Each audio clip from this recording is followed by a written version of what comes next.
भारत का सबसे विवादित लेकिन सबसे जागरूक विश्वविद्यालय जेएनयू, वही जेएनयू जहां से निकले कन्हैया कुमार, जहां गूंजा था नारा आजादी कैसी होनी चाहिए, वही कैंपस जहां उमर खालिद जैसे चेहरे बने बहस का प्रतीक, और जहां हर दीवार पर लिखा है विचार करो, सवाल करो, या लाल सलाम से लेके जय भीम और भारत माता की जय तक सब एक साथ सुनाई देता है। पर असली सवाल ये है, क्या जेएनयू अब भी विचारों का किला है या राजनीति का एक अखाड़ा बन के रह चुका है? आइए जानते हैं आज। तो ये है सैटरडे 8 नवंबर की बात। मैं मस्त सो रहा था, सैटरडे की अपनी छुट्टी एंजॉय कर रहा था। इतने काम के बाद मैंने सोचा एक दिन की छुट्टी तो मुझे मिल ही गई, लेकिन मैं भूल गया था कि मेरा बॉस अजय है। अजय ने मुझे बोला कि मैं एक बहुत ख़ास आदमी का इंटरव्यू करना चाहता हूँ, इसलिए तुम्हें जल्दी से जल्दी आना होगा। तो मैं आपको दिखाऊंगी कि आखिर ये सब हुआ कैसे। एक तो जब तबीयत ख़राब होती है तो मन करता है बाल्टी भर के चाय पियो।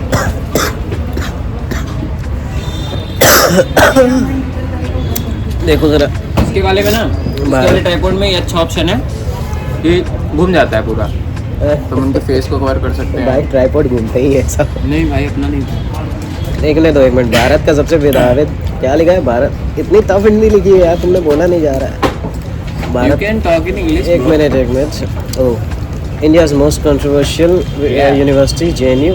हिंदी में बोले तो भारत का सबसे विवादित लेकिन सबसे जागरूक विश्वविद्यालय वही जेएनयू जहाँ से निकले कन्हैया कुमार, जहाँ गूंजा था नारा आज़ादी कैसी होनी चाहिए। आज तो पूछ ही लूँगा, साला ये आज़ादी होती है। तो अजय के मुताबिक हमें जिस इंसान से बात करनी थी वो एक लेफ्ट विंग पार्टी से जीते थे, लेकिन मुझे इस बारे में ज़्यादा जानकारी नहीं थी। तो मैंने सोचा मेरे पास एक ज़बरदस्त आइडिया है, इसलिए मैंने एक प्रोफेशनल को बुलाया। मैंने अपने दोस्त हर्ष को बुलाया क्योंकि वो एक प्रोफेशनल लेफ्टिस्ट है।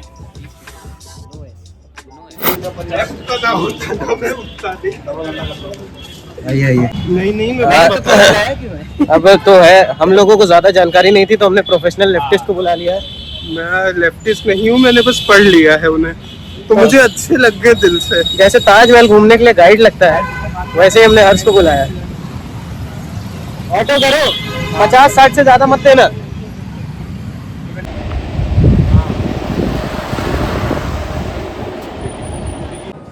शुरू होने से पहले थोड़ी तैयारी कर लेता हूँ।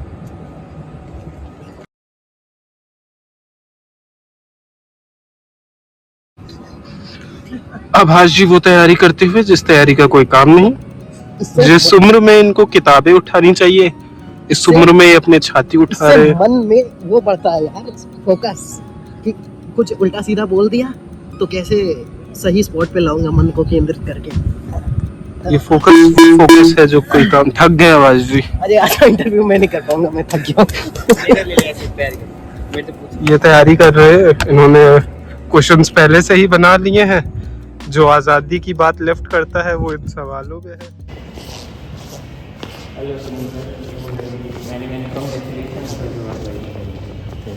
ये हर्ष है। Hello sir, thank you. तो सर, तो सबसे पहले मैं आपको सर बोलूं कि भैया बोलूं? आप मेरा नाम लेके सुनील। अच्छा नहीं, लेकिन आप बड़े हैं, मैं तो भैया बोलना नहीं, चाहता आप हम जेन्यू में विश्वास रखते हैं कि कोई भी जो हायरार्की है वो नहीं होनी चाहिए। अच्छा। बड़े और छोटे की। तो आप मेरा नाम लेके बोल सकते हैं या साथी बोल सकते हैं। अच्छा। अच्छा, तो मैं तो प्यार से भैया बोलना चाहूंगा आपको। यहाँ एक दिक्कत है मेरे ख्याल से, आप किधर खड़े हैं? इधर से तो आप लेफ्ट लग रहे हैं, लेकिन पोजीशन चेंज करिए, थोड़ा गलत हो जाएगा। तो आप सही है। ऑडियंस को एक सिंबोलिज्म दिखाना चाहता हूँ। तो मैं आपसे पूछना चाहूंगा, जब अजय ने मुझसे बोला कि आपसे बात करना चाहता है, तो मैंने कहा अच्छा, मैंने इमेजिन किया था कोई लंबा चौड़ा हट्टा कट्टा दाढ़ी वाला बंदा है, क्योंकि मुझको आमतौर पे ऐसा या बाहर लोगों की ऐसी धारणा है कि अगर कोई पॉलिटिकल चीजों में इन्वॉल्व है, इलेक्शन जीतता है, तो कोई ऐसे ही पावरफुल आदमी आएगा। लेकिन मैं आपसे जब मिला, आप अंदर आए, तो मैंने कहा ये तो बिल्कुल मेरी तरह दिखते हैं, आम है, लड़के हैं, मतलब आदमी नहीं है, लड़के जैसे दिख रहे हैं बिल्कुल मेरे। तो मैं बड़ा हैरान हुआ। तो मतलब मैं लखनऊ का बंदा हूँ, हर्ष भी लखनऊ का है, इसीलिए मैं उसको लाया हूँ प्रो लेफ्टिस्ट। तो अच्छा, लेकिन हम लोगों को वहां पे इतनी जानकारी नहीं है कि लेफ्ट और राइट है क्या। उसने मुझको बहुत बेसिक डेफिनेशन कुछ दिन पहले बताई थी कि लेफ्ट और राइट क्या था, कि राजा के लोग एक तरफ बैठ गए और काम करने वाले लोग ऐसे बैठ गए, लेकिन मुझको नहीं समझ में आया। आप मुझको बताइए एकदम भारी शब्दों में, बहुत हल्के से, कि रिक्शे वाले को भी समझ में आ जाए कि लेफ्ट राइट की ये बात आखिर है क्या, क्या होता है? कि जैसे साथी ने जो आपको बताया है वो हाँ। बात सत्य ही बताई है कि फ्रांस में जब जो वहाँ की राजशाही थी उसके खिलाफ जब एक आंदोलन चल रहा था, तो उसको लेके जब एक सभा बुलाई गई जिसमें एक कुछ लोग थे जो राजशाही के समर्थन में थे, वो राइट की तरफ बैठे थे, और मेहनतकश लोग जो फैक्ट्रियों में काम करते थे, जो चाहते थे कि देश संविधान से चलना चाहिए, एक डॉक्यूमेंट होना चाहिए, उससे चलना चाहिए, ना कि किसी की विम से, कि वो जो तानाशाही से चलना चाहिए। तो वो लोग लेफ्ट की तरफ बैठे थे, तो वो लेफ्ट और राइट का वहां से एक बात निकल के आती है कि, तो हम अगर आपको एक सिंपल भाषा में बोलूं, लेफ्ट जो हमेशा से जो मेहनतकश वर्ग के जो लोग रहे हैं, वो मेहनत करते हैं। जो किसान, मजदूर, महिलाएं जो संघर्ष कर रहे हैं अपने हकों के लिए, जिन जो उनके लिए आवाज उठाता है, वो लेफ्ट है। अच्छा, तो ये तो बहुत आराम से आपने बताते हो। मतलब मुझको अब तक ऐसा लगता था कि लेफ्ट का मतलब सिंपल यही है कि जो गवर्नमेंट की बात नहीं मानते हैं। तो ये गलत था एक तरह से। हम गवर्नमेंट के साथ ही हैं, लेकिन हमें वो चीजें नहीं समझ में आ रही। अगर गवर्नमेंट कुछ भी कर रही है जो हम मानते हैं कि जो हाशिए से आने वाले लोग हैं उनके वो खिलाफ वो पॉलिसीज हैं, तो हम उनकी मुखालफत करते हैं। तो जैसे हर्ष ने आपसे पूछा कि आप फिल्मों में इंटरेस्ट रखते हैं, नहीं मतलब कि वो जब मैं फिल्में जैसे देखता हूँ ना, तो मैं बहुत आम शायद मैं जो फिल्में देखता हूँ शायद बहुत इशू बेस्ड फिल्में हो जाती हैं कि यही लोगों की धारणा भी है कि जो बंदा लेफ्ट से होगा वो बहुत ऐसी पिक्चरें देखेगा जो समझ में नहीं आएंगी, बोरिंग होगी। नहीं, ऐसा भी नहीं है। हम लोग ऐसे भी नहीं होता कि हम बिल्कुल बोरिंग मूवी देखते हैं। हम मतलब नॉर्मल ही मूवी देखते हैं, लेकिन हाँ, पर वो जो मूवी खत्म होती है तो शायद कुछ तो हम सोचते हैं कि हाँ, हम कोई भी मूवी देखते हैं तो हम ये जानने की कोशिश करते हैं कि इसने ये चीज करने की कोशिश की है, इसने इसको इस तरह से पोर्ट्रे करने की कोशिश की, तो क्यों की गई। तो हम जस्ट एक बैक ऑफ द माइंड जाके इस चीज को जरूर सोचते हैं कि फिल्म को फिल्म की तरह नहीं देख के कि ये बताया गया। हाँ, लाइक हम एक होता है ना कि डिकंस्ट्रक्ट करने की कोशिश करते हैं कि अगर इस चीज को ऐसे दिखाया जा रहा है कि अगर इस मान लो दलित या मुस्लिम इंसान को एक पर्टिकुलर एंगल से पोर्ट्रे किया जा रहा है, तो क्यों किया जा रहा है, या एक पर्टिकुलर कास्ट से आने वाले लोग को किस तरह से पोर्ट्रे किया जा रहा है। वो फिल्मों में आपको एक मतलब आप अगर देखेंगे तो बहुत आराम से वो आपको दिख जाएगा वो अंतर कि किस तरह से जो मीडिया है उसमें वो चीजें किस तरह से पोर्ट्रे की जाती हैं। अभी तो जैसे आप इलेक्शन जीते हैं तो कैसा फील होता है, मतलब कुछ अलग बदल गया है, जैसे लोग ऐसा होता है भैया नहीं, हम जेएनयू में ये राजनीति जेएनयू में तो नहीं होती है। हम सभी को बराबर ही मान के चलते हैं, चाहे यहाँ कोई सीनियर और जूनियर का कोई डिफरेंस नहीं होता। सेलिब्रिटी टाइप का कोई ट्रीटमेंट नहीं है जैसे डीयू में होता है, वैसा कुछ नहीं है। ऐसा यहाँ कुछ नहीं है, लोग उठ जाएंगे, क्योंकि हम लोग छात्रों के बीच से ही आए हैं। उनके साथ हम रोज उठना बैठना है, हम उनके साथ हमेशा बातें करते हैं, चाय पे बैठते हैं, डिबेट भी करते हैं, कुछ डिसेंट भी होता है। तो तभी उन लोगों ने हमको विश्वास के साथ जिताया है। तो यहाँ ऐसा कोई सेलिब्रिटी का ट्रीटमेंट तो नहीं है। मैं अभी कुछ दिन पहले वो जो प्रेसिडेंशियल डिबेट हुई थी उसमें भी पहुंचा था, और मैं देख के काफी हैरान था। यहाँ तो अलग ही सीन चल रहा है बिल्कुल। मैं मशाल वाली वो परेड मिस कर गया, वो हिस्टोरिकल इवेंट था, इसको आज भी उस चीज का अफसोस है। इसके अलावा मैं जानना चाहूंगा, मतलब निजी जीवन आपका कैसा है, मतलब आगे आपने क्या सोचा है, क्या सोचा है, मतलब क्या बनेंगे इसके आगे, कुछ सोचा है कि नहीं सोचा है? क्या आप पॉलिटिक्स में ही रहना चाहते हैं, कोई जॉब करना चाहते हैं, या कुछ और ऐसा कुछ? सबसे पहले कि मैं मतलब अगर कुछ साल पहले देखूं कि सभी के पेरेंट्स का, माता पिता का सपना होता है कि उनका बच्चा अच्छे संस्थानों में जाके पढ़े। तो मैंने भी अपने घर वालों से बोला कि 12th पास करने के बाद कि पापा मुझको डीयू जाना है मतलब, तो पापा ने मतलब फर्स्ट टाइम में हाँ कर दिया। और फिर सभी एक आप देखेंगे कि स्पेशली आई थिंक पूरे देश भर में है कि मैंने अपना जो अपनी 10वीं 12वीं की पढ़ाई वो फिजिक्स पीसीएम से किया था, जो पीसीएम स्ट्रीम होती है, फिजिक्स केमिस्ट्री मैथ से ही पढ़ाई की थी।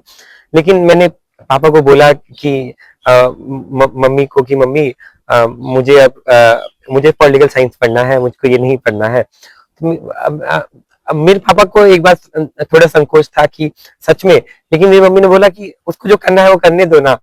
तो फिर पापा भी मान गए कहने को, फिर उन्होंने भेज दिया कहने को। फिर उसके बाद ग्रेजुएशन पूरा हुआ तो मैंने बोला कि मुझको जेएनयू जाना है। जेएनयू को लेके जो एक प्रोपेगेंडा फैलाया जाता है सब कुछ, लेकिन जो मेरा परिवार रहा है वो हमेशा सपोर्टिव रहा है। उनको लगा हाँ कि बच्चा पढ़ना चाहता है, ठीक है जाए।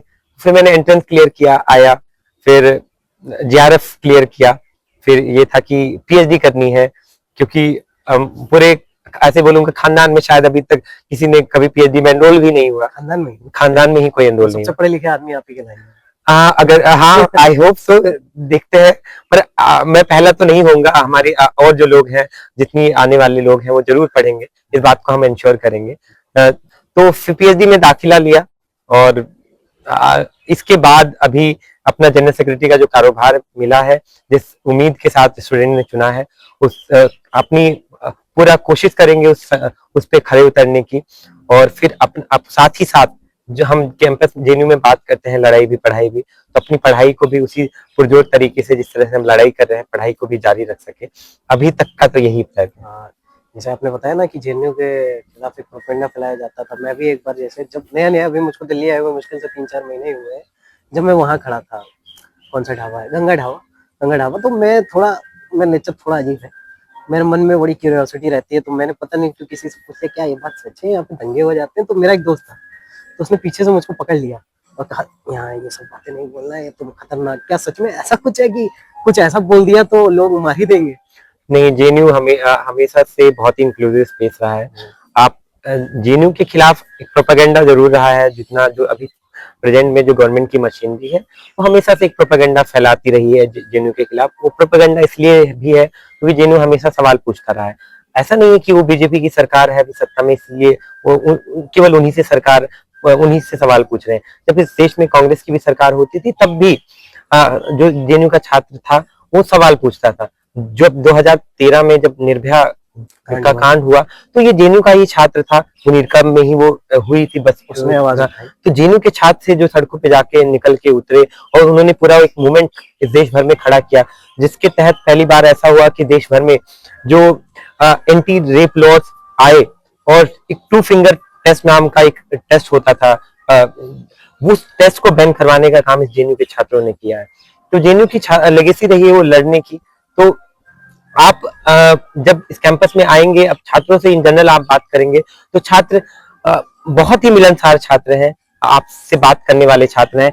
इवन बहुत जब हम एडमिशन लेने के लिए इस कैंपस में छात्र आते हैं तो उनके माता पिता भी साथ में आते हैं, तो सबको थोड़ा बहुत संकोच रहता है कि जिन्होंने तो कुछ पूर्वाग्रहों के साथ आते हैं जो मीडिया में फैलाए गए हैं, लेकिन जब वो आते हैं तो हम लोगों से मिलते हैं तो वो उनका जब मतलब वो फील करते हैं कि नहीं, जेएनयू को जैसा दिखाया जाता है जेएनयू उसके कंप्लीटली विपरीत है, जेएनयू अलग ही है।